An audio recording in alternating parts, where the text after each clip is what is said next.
Hello everybody, here a very nice problem from Gérard Doucan, who made that some years ago, and we'll have a look. You have a good advice to follow if you want to solve it. It's very nice to do, and also the problem is very nice.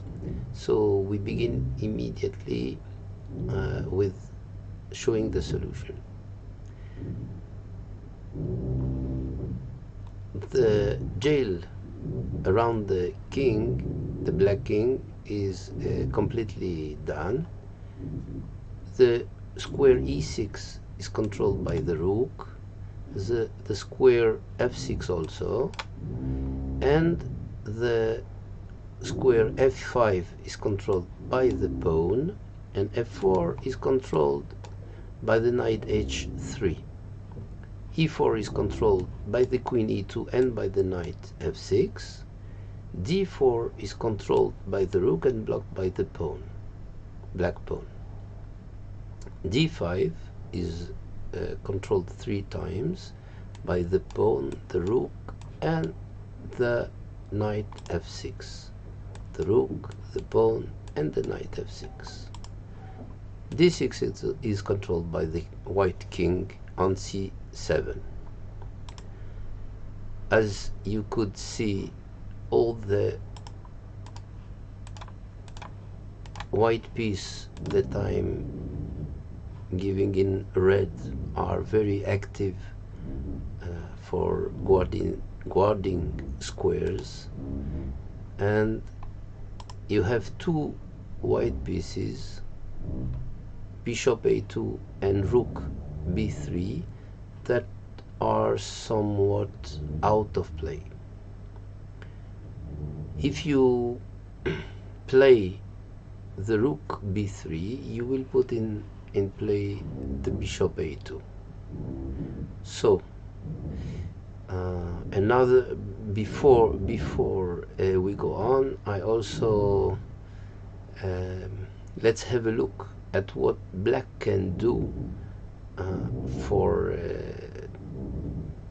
limiting the play of white. You have a check to the white king that can be answered by queen takes knight and give mate to the king.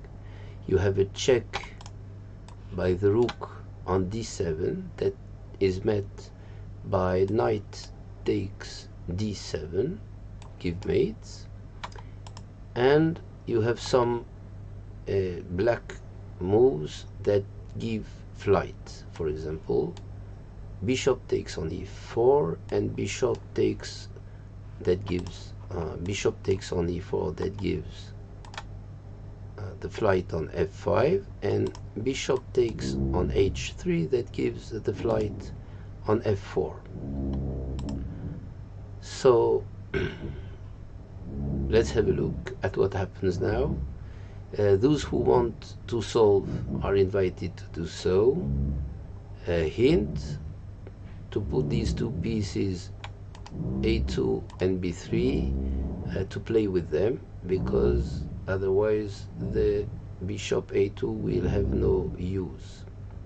So if we go with the rook on any place, we open the line of the bishop, and then it threatens rook to e6 mate. So the point is, where shall we put the rook on b3? If you want to solve now, you still can. I give now the tries, and the solution will follow immediately. So let's begin with rook on g3. Rook g3 looks nice. You threaten mate on e6, but then you block the diagonal h2 e5, and black can answer bishop h3 that gives the flight on f4, And because you played on g3, you cannot give the mate. Queen takes h2, because h2 e5 is no more a check. So let's try rook to f3, and we see that we are cutting the line of the queen, and then rook to e7 is a refutation, controlling the square of the thread, and the queen cannot go to h5 and give mate.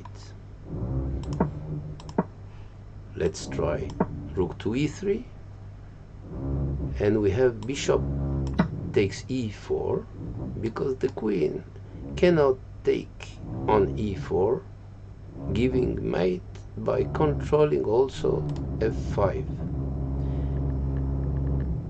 Okay,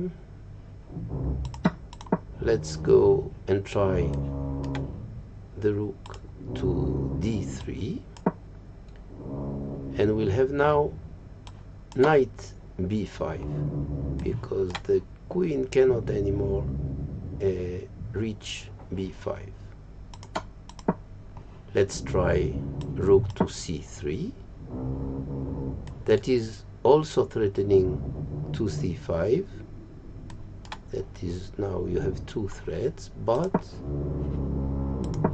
oopla, when you play to c3, pawn takes on c3, and of course you cannot mate anymore on c5, but also you cannot mate on e6 because of the flight on d4 now. So if black goes with the pawn, it will be a defense against the threat. So all the squares on the third rank are not good. So let's go now and try rook b2, but rook b2 is met with pawn d3, because the queen cannot go to b2 and give mate. And you have the key, rook b1, and it does not disturb anymore the queen in any lines. So we'll have a quick look at the variations now.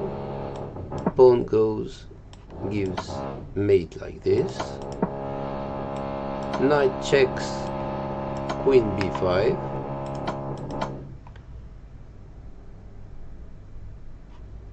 Bishop takes on e4, queen takes.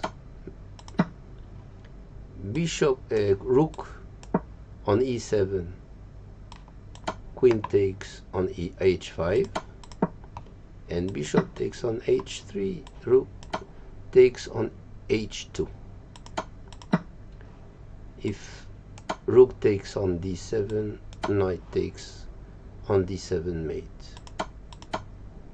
So all in all, you have a very nice geometry with 5 lines of the queen, and the white rook that is interfering once on b2, once on d3, once on e3, once on f3, and once on g3. Very nice problem. I was pleased to see it. I remember it was a long time ago, and I hope you had fun, and let's meet the next time for another problem. Thank you very much. Bye.